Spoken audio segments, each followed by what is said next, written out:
अस्सलाम वालेकुम बच्चों। मुकालमा बच्चों से में आप सभी का दिली खैर मकदम है। बच्चों, अगर आपने अभी तक इस चैनल को सब्सक्राइब नहीं किया तो फ़ौरन सब्सक्राइब कर लें और बेल आइकन पर क्लिक करें ताकि आने वाली वीडियो को आपकी इत्तला मिल सके। यह है डॉक्टर याहिया नशीद साहब, जमात 10वीं, सबक नंबर 6, उर्दू मराठी के सकाफती रिश्ते, मुसन्निफ़ सैयद याहिया नशीद। तो बच्चों, अपनी किताब का सफ़ा नंबर 28 पर आप लोग देखिए, उर्दू मराठी के बाहमी रवाबित, इस किताब से ये सबक लिया गया है। तो सबक का नाम देखिए और दोबारा देखिए मुसन्निफ़। अब देखिए पहली बात देखिए, इंसान ज़बान के ज़रिए अपने ख़यालात का इज़हार करता है। ज़बानें वक्त के साथ साथ तरक्की करती हैं। किसी इलाके में बोली जाने वाली ज़बान जब अपने आसपास मौजूद दूसरी ज़बानों के ताल्लुक़ में आती हैं तो फितरी तौर पर उसका असर भी कबूल करती हैं। एक ज़बान के अल्फाज जब दूसरे ज़बान में शामिल होते हैं तो वो मज़ीद तरक्की याफ्ता होती चली जाती है। उर्दू ज़बान ने भी कई ज़बानों के असरात कबूल किए हैं। अदब समाज का आईना है। समाज में जो भी तब्दीलियाँ रूनुमा होती हैं उसके असरात अदब पर पड़ते हैं। समाजी इक़दार, रसूमात, रिवाज और तहज़ीब व तमद्दुनी रिवायत से अदब मौज़ूआत अख़ज़ करता है और उन्हें समाज में पेश करता है। समाज में नशोनुमा पाने के दौरान बाज़ मरतबा किसी ज़बान के अदब दूसरी ज़बान के अदब को मुतासिर करता है और दूसरी ज़बान की अदबी रिवायत को भी कबूल करता है। उर्दू के असरात की वजह से मराठी में जिस तरह गज़ल को फ़रोग़ हासिल हुआ, उसी तरह मराठी के असरात की वजह से उर्दू में भी कई मराठी असनाफ़ को कबूल किया गया। दर्ज झैल सबक में उर्दू मराठी के बाहमी सकाफ़ती असरात का जायज़ा लिया गया। तो बच्चों, क्योंकि देखो जो हर ज़बान पर दूसरे ज़बान के असरात मुरत्तिब होते हैं तो और वो अपने समाज में अपने रोज़मर्रा के बोलचाल के अल्फाज भी हम दीगर ज़बान के अपने रोज़मर्रा के बोलचाल में इस्तेमाल करते हैं। तो डॉक्टर याहिया नशीद साहब ने जो है उर्दू ज़बान और मराठी ज़बान के जो है सकाफ़ती रिश्तों पर रोशनी डाली है। हम देखो नहुम जमात में जो है तहनीद नाम का एक सबक पढ़े थे सैयद सुलेमान नदवी साहब का, जिसमें जो है दूसरे ज़बान के अल्फाज जो है जब दूसरे ज़बान में आते हैं तो किस तरह से उस ज़बान के कायदे और उसूल में उसको धुल कर तब्दील किया जाता है, उसका जिक्र भी हम पिछली जमात में तहनीद में पढ़ चुके हैं। तो हम देखेंगे अब पहली बात के बाद जान पहचान, यानी कि मुसन्निफ़ सैयद याहिया नशीद साहब 1 जनवरी 1950 को कुलगांव में ज़िला यवतमाल में पैदा हुए। 41 साल दर्स व तदरीस के पेशे से वाबस्तगी के बाद 2007 में वो बहैसियत हेड मास्टर मुलाजिमत से सबकदोश हुए। आपको तहकीक व तनकीद से गहरी दिलचस्पी है। उर्दू में हम्द व मुनाजात, अरस्तवी फ़िक्र व फ़लसफ़ा, उर्दू मराठी के तहज़ीबी रिश्ते आपके काबिल ज़िक्र तसानीफ़ हैं। अदबी खिदमात के एतराफ़ में आपको सेतु माधो पगड़ी अवार्ड, मौलाना काजी सज्जाद हुसैन अवार्ड और हाफिज़ मिर्ठी अवार्ड से भी नवाजा गया। तो बच्चों देखो, अपने महाराष्ट्र उर्दू एकेडमी के जानिब से भी जो है सैयद याहिया नशीद साहब को जो है उनके खिदमात के एवज़ में नवाजा गया था महाराष्ट्र स्टेट उर्दू एकेडमी की जानिब से। तो चलिए शुरू करते हैं सबक की तरफ। आप लोग आइए और देखिएगा गौर से। महाराष्ट्र में मुसलमान की बूद व बाश और तहज़ीब व तमद्दुन के आसार 8वीं सदी ईस्वी से पाए जाते हैं। देखो, महाराष्ट्र में मुसलमानों के नुकूश और जहाँ पर मुसलमान जब महाराष्ट्र में आकर बसना या आबाद होना शुरू हुए तो जो है तहकीक करने से पता चला कि 8वीं सदी से जो है मुसलमान महाराष्ट्र में रहते चले आए हैं। अब वो कौन थे? अरब ताजिर, मसूदी और याकूत की किताबों में चोल और थाने में मुस्लिम बस्तियों की निशानदेही की गई है। अरब ताजिरों की और मसूद और याकूत की किताबों में अगर देखेंगे तो यहाँ पर उसकी निशानदेही कि भाई 8वीं सदी से ही मुसलमान जो है ये महाराष्ट्र में क़याम पजीर थे। वल्लभ राय गोविंद सोम 793 ईस्वी से 814 और अमुक वर्ष 714 से लेकर 877 के दौरे हुकूमत में तो मुसलमान में शरई उम्र के पासदारी के लिए मुसलमान नाजिम मुकर्रर किया जाते थे, यानी कि मुकम्मल मुसलमान नाजिम जो मुकर्रर किए जाते थे ताकि इस्लामी क़वानीन के मुताबिक जो है ना, जिसे मकामी ज़बान में हुनरमंद कहते थे, यानी कि महाराष्ट्र के मकामी ज़बान में उन्हें हुनरमंद कहते थे। ये गैर मुस्लिम बादशाह मुसलमान मुजरिम को शरीयत के मुताबिक सज़ा दिया करते थे और हुनरमंद के इंसाफ पर तकिया किया जाता था, यानी कि हुनरमंद के इंसाफ पर भरोसा किया जाता था। और यहाँ के जो हिंदू बादशाह थे वो मुसलमान मुजरिमों को जो है सज़ाएँ देने के लिए शरीयत के रूह से जो है उनको सज़ाएँ दी जाती थी। देखो इत्तेहाद और इत्तेफाक की बदौलत यहाँ के हिंदू मुस्लिम सकाफ़त एक दूसरे से मुतासिर होती रही। देखो तहज़ीब व सकाफ़त जो है एक दूसरे से मेल मिलाप से जो है ये क्या होती रही, एक दूसरे से मुतासिर होती रही और एक दूसरे को मुतासिर करती रही। क्या हिंदू क्या मुसलमान एक दूसरे को मुतासिर करते रहे। इस पर मुतज़ाद यहाँ की रूहानी तालीम ने जिसको सोते सूफ़ी संतों के खानकाहों से फूटते। देखो सूफ़ी संतों ने कि देखो महाराष्ट्र की सरजमीन को सूफ़ी और संतों की सरजमीन भी कहा जाता है। तो इसकी शुरुआत देखो सूफ़ी और संतों ने जो है कि उन्होंने ज़ाहिरी रंग ढंग को उजालने की बजाय बातिन को मुजल्ला किया, यानी कि बातिन को जो है मुजल्ला करना, आप लोग देखेंगे तो मुजल्ला करना से मुराद देखो रोशन करना है ना। उन्होंने बातिन को रोशन किया क्योंकि वो जानते थे कि ज़ाहिरी एतबार से तो आदमी का मज़हब अलग अलग हो सकता है, लेकिन बातिन में अलबत्ता उसकी रूह एक ही है।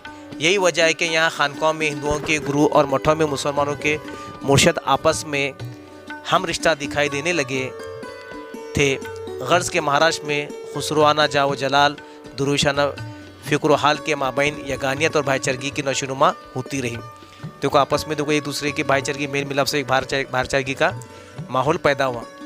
इस साजगार माहौल में हिंदू मुसलमान एक दूसरे को समझने और एक दूसरे के अकीदे का एहतराम करने लगे और समाजी दूरियां ख़त्म होने लगी थी। तो आपस में जितनी भी जो समाजी दूरियां थी वो समाजी दूरियां ख़त्म होने लगी और सकाफ़ती रिश्ते मजबूत होने लगे। जो कल्चरल रिलेशन जिसे कहा था अंग्रेज़ी में, सकाफ़ती रिश्ते जो है ये मजबूत होने लगे। ऐसे हालात में ज़बानों के इश्तराक बिला तकल्लुफ़ इस्तेमाल ने इस अदब पर भी असर डाला, यानी कि उर्दू अदब पर भी, उर्दू ज़बान पर भी इसके असरात पड़े। चुनांचे मराठी के सूफ़ी शायर शेख मोहम्मद का शेर ज़ुबानों की सकाफ़ती यकजहती की उम्दा मिसाल पेश करता है। अब देखो यकजहती की एक उम्दा मिसाल जो है आप लोग देखेंगे, दोनों अखियों का एक ही देखना, द्विभाषी वर्नेला एक ही जाना, यानी जिस तरह दो आँखों में एक ही चीज़ देख सकते हैं, यानी कि दो आँखों में से देखो अपने को एक ही चीज़ नज़र आती या दिखाई देती।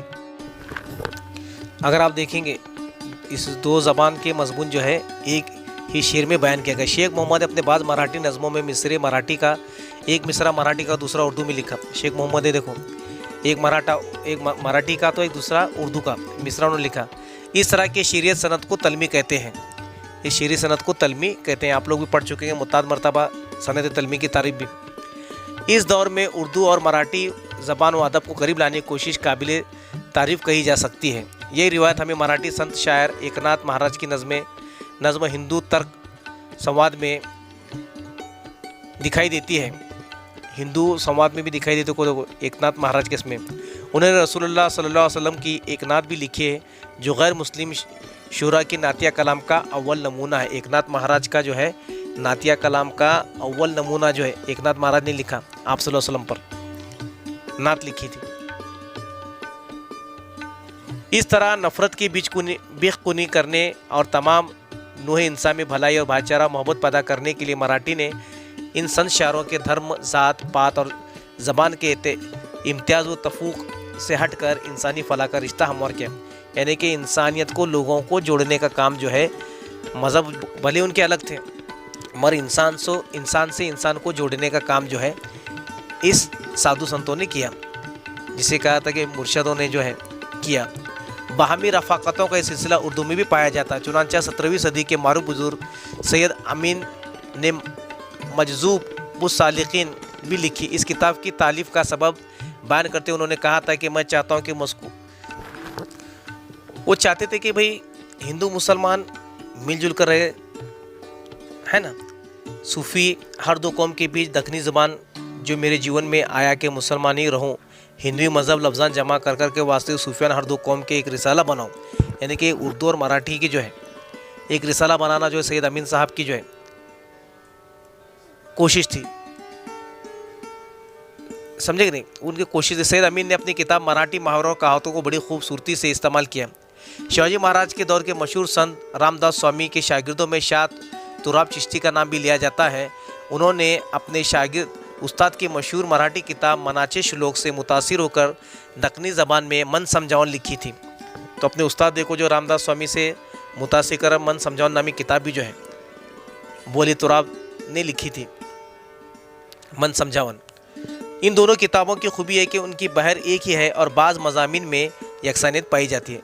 देखो उन्होंने जो मराठी में जो शायरी की थी उसको बिल्कुल जो ऐसी यकसानियत के साथ उन्होंने अपनी ज़बान में बयान किया। ये किताबें आदमी के अंदरूनी इस्लाह और समाजी फ़लाह के लिए लिखी गई थी, यानी कि इंसान की भलाई के लिए, इंसान की फ़लाह के लिए किताबें लिखी गई। इस तरह हिंदू और मुसलमान शोरा की सारी कोशिश उर्दू और मराठी के अदबी रवाबित को मजबूत करने में बड़ी अहमियत की हामिल रही हैं। यानी कि उर्दू और मराठी तो दो ज़बानों का मेल, दो ज़बानों का मिलाप है ना। फ़ारसी के बहुत सारे अल्फाज भी आप देखेंगे मराठी ज़बान में शामिल हैं। तो यहाँ पर उर्दू और मराठी के रिश्ते पर देखो जो है डॉक्टर याह्या नशीद साहब ने जो है हवालों के साथ, मिसालों के साथ यह बयान की है। अरबी, फ़ारसी और उर्दू में मरसियों को वक़ार हासिल है। ये एक अदबी शेरी सिन्फ है। देखो अरबी फ़ारसी में मरसियों को एक काबिल वक़ार हासिल है। ये एक अदबी शेरी सिन्फ है जिसे मराठी में रिवायती कहा जाने लगा। उसको मराठी में उसको रिवायती कहा जाने लगा। फ़र्क इतना है कि रिवायती नोहा और बैन के कबील के सिन्फ बनकर मराठी में गाई जाने लगी। इसके बरक्स भारूड खालिस मराठी सिन्फ रही है। भारूड भी देखो खालिस से मराठी सिन्फ रही है। भारूड मराठी में काफ़ी मशहूर है। इसमें रज़मिया हकीकत को आश्कार किया जाता है।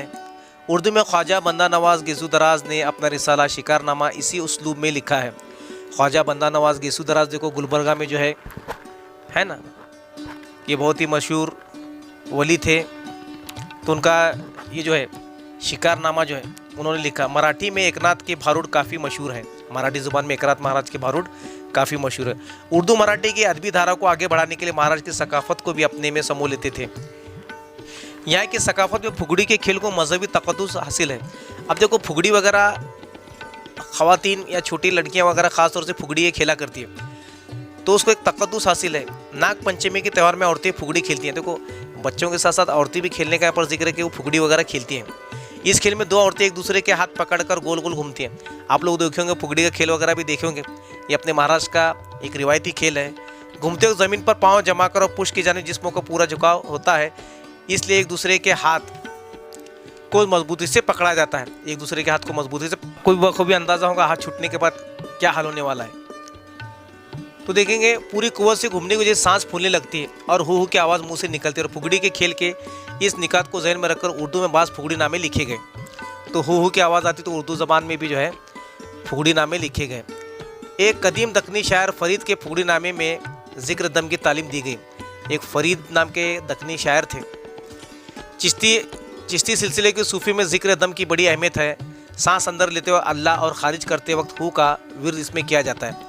चिश्तिया सिलसिले में देखो जो है अल्लाह का जो विर्द किया जाता है, तो यहाँ पर जिक्र जो है मजहबी एतबार से भी किस तरह से अल्लाह का जब जिक्र करते हैं, तो यहाँ पर मुसन्निफ़ सैयद याह्या नशीद ने दिया है।